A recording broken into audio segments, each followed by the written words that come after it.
Kunwari na lang first impression review to ha. Smooth yung finish niya guys. Medyo kinakabahan nga ako, oo, kasi dewy siya. Madaling gamitin. Naku, sana talaga stay all day ka ha. Hindi maganda ang experience ko dito sa Lash Boom. As in, boom talaga. It's time for the final oil!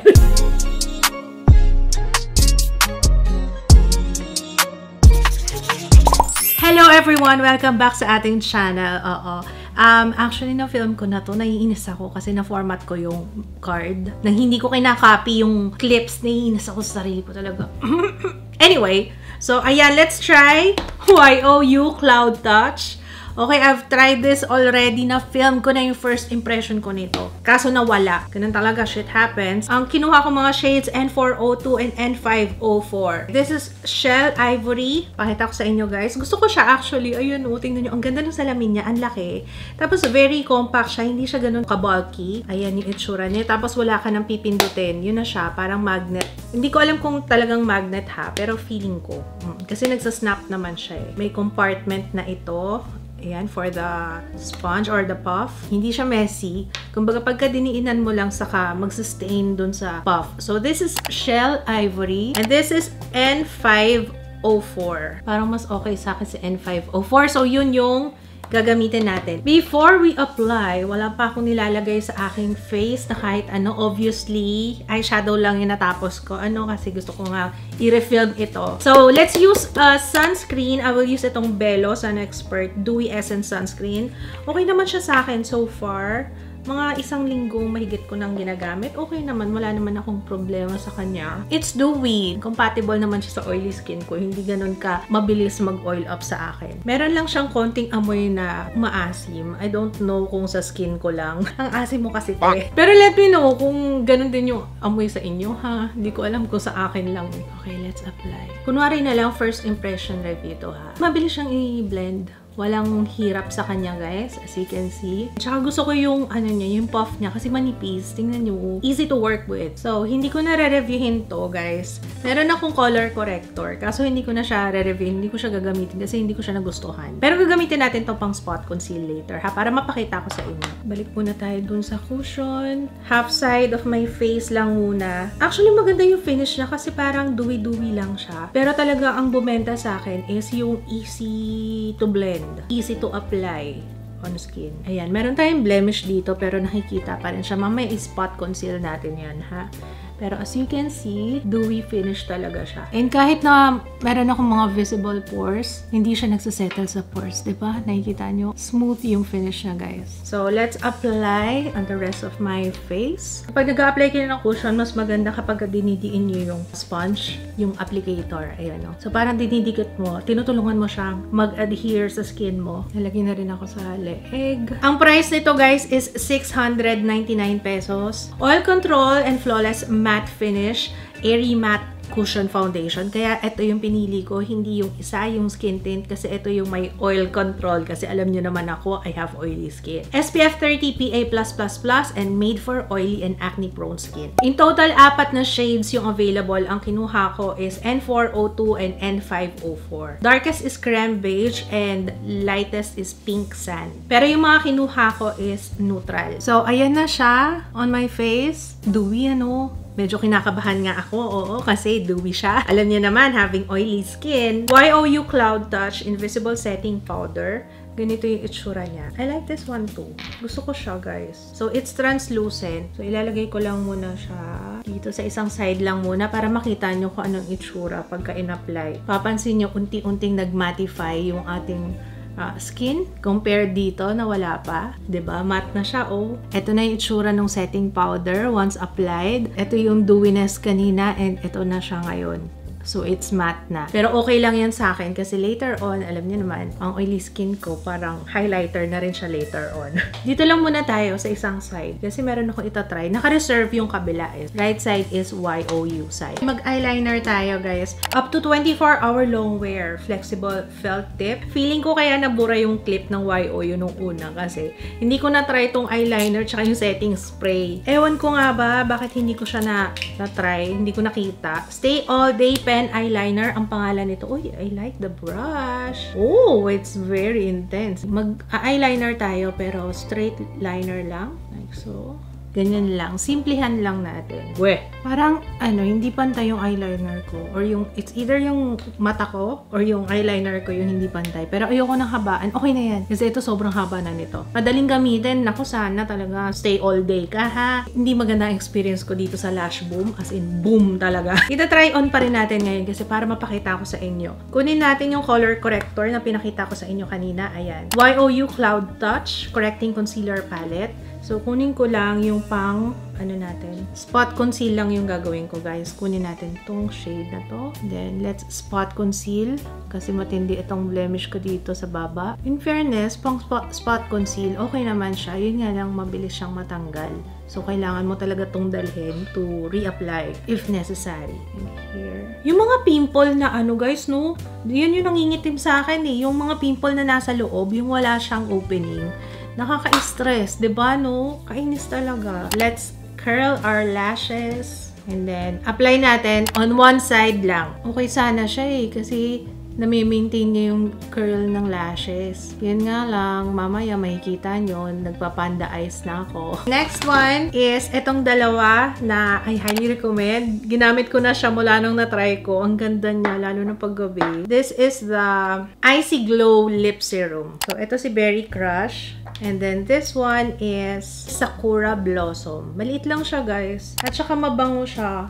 Ayan. Very light lang yung shade niya. So, apply natin on this side. Ayan lang siya, oh. Lip plumper to. Mas matingkad yung kulay nito ni Berry Crush. Ito si Sakura Blossom. Ito si Berry Crush. So, ayan siya. Basta maganda to. I highly recommend this. Kasi ginagamit ko na siya every night. Or kapag feeling ko dry yung lips ko for the day, ayan yung apply nyo. Tapos nakaka-plump talaga siya ng labi. So, babalik ako mamaya pagtapos na yung ating final look. YOU Nutriwear parang Nutriban lang. Nutriwear Makeup Stay Lock Mist 12-hour makeup look, ultra fine mist, hydrating and nourishing. So, meron akong tinatry na setting spray sa left. Dito sa side na to, YOU setting spray. Let's see. Sorry guys, pinaghiwalay ko yung dalawang brand para mas malinaw for you. So, nakafocus lang tayo sa YOU. Pero, consequently, meron ako isa pang Finifilm na Dazzle Me. So, hindi ko alam kung which one yung mauuna. Pero, if ever, yeah, makikita niyan sa main channel. Okay, go! May naamoy ako na medyo rubbery itong setting spray na to. So, hindi ko alam kung ano magiging effect niya. Pero as you can see, ayan, bumalik yung glow ng ating skin. Kuha ko ng sponge to blend, to buff yung mga excess. Help lang natin na ma-absorb niya. Ngayon pa lang sinasabi ko sa inyo, guys. Maganda yung cushion. Something na marirecommend ko lalo na sa baguhan kasi hindi siya ganun ka grabe yung coverage. Peeking through pa rin yung skin mo. Pero maganda yung glow niya. So, gusto ko na lang ipakita sa inyo kung kumusta yung oil control nito for the entire day. Medyo late na ako natapos, guys. I'm really sorry. It's now 3:21 p.m. and babalik ako later for an update.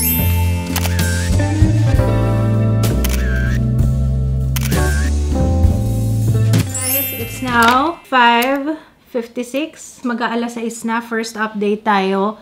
Yes, oily na ako. Kailangan ko nang mag-blot. So, pakita ko sa inyo, mga 3 oras na nakalipas, tama ba? Hindi siya ganun ka, okay yung oil control niya, guys. Nandun ako sa labas, ha? Mainit, pinagpawisan ako. Hindi kami naka-aircon sa labas. Dito lang ako sa studio, naka-aircon.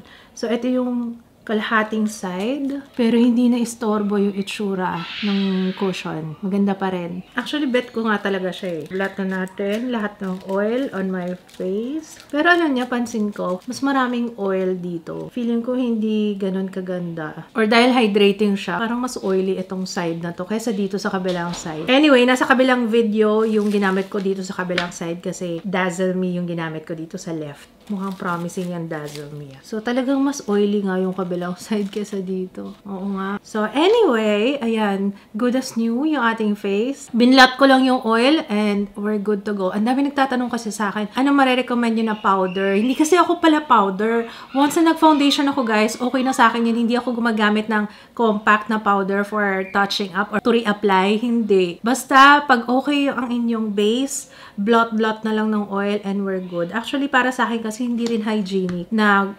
yung naka-expose na kasi yung face ko. Tapos, gagamitin ko yung puff. Tapos, babalik ko doon. Kaya hindi ko nakasanayan yun talaga, guys. So, ayun lang. Babalik ako mamaya for another update, guys. 8:35. Nagbablot ako kasi aalis kami. May pupuntahan lang saglit. Ayan na yung oil. Ayan na. Yun lang ang concern ko talaga dito. Ang bilis mag-oil up ng aking face. Pero it looks good. Pag nawala yung oil, pag natanggal naman siya, ang ganda pa rin yung lapat yung sa skin. So, pangalawang blot na natin for today. So, babalik ako mamaya for our final thoughts. Okay, maganda naman yung itsura niya. Okay, guys, it's the end of the day. It's 10:40 p.m. Last and final update dito sa YOU na cushion. Sabi ko sa inyo, bet ko siya. So, isa sa mga marerecommend ko yan na cushion. YOU Cloud Touch Dreamy Fit Lasting Mesh Cushion. Packaging pa lang, pasado sa akin yung salamin. Malaki. I like that. Yung sponge na, it's nice, manipis. Maganda ang lapat sa skin. Maganda yung cushion and parang very saturated siya. Kaso konti lang siya, guys, 10 grams lang siya. Pero I like it. Maganda yung itsura niya kahit na hindi ganun kaganda yung oil control. So warning lang sa mga merong oily skin. If you have dry skin, mukhang magugustuhan niyo to, guys. Ang ganda niya. Yung setting powder, this one also, okay naman siya. Though, hindi ako nag-bake. Ito lang yung ginamit ko. Baka pag nag-bake ako, mas maganda. Mas tumagal yung oil control. Pero, maganda pa rin to. Maganda pa rin naman siya. I like this. Ang ganda ng itsura niya. Less kalat siya kasi hindi siya yung loose na powder. Very simple, pati packaging. This one, meron mas okay, na mas tatagal pagdating sa color correcting. Nagamit ko lang siya as spot concealer, pero hindi ko marirecommend to. Lalo na sa mga merong fine lines. Yung nag-crease nga siya dito, pati sa under eye area ko.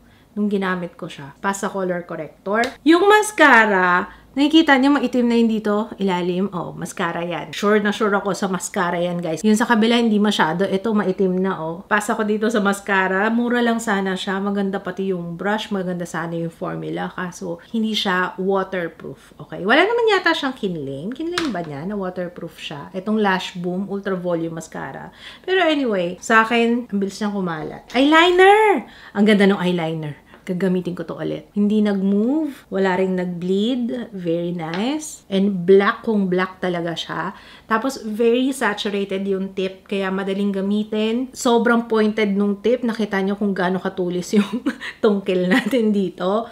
Ganda. Ang ganda nito. I like this. Icy Glow Lip Serum. Ito yung marerecommend ko. Yung number 2. Sakura. Lip plumper siya. Pero pwede siya sa nighttime. Ayun, para pagising sa umaga. Malambot yung labi nyo. Ganyan. And then, last one is yung setting spray. Yung setting spray, feeling ko nakatulong siya. Kasi parang mas oily ako. Yung first time na tinry ko to, na film ko na nawala.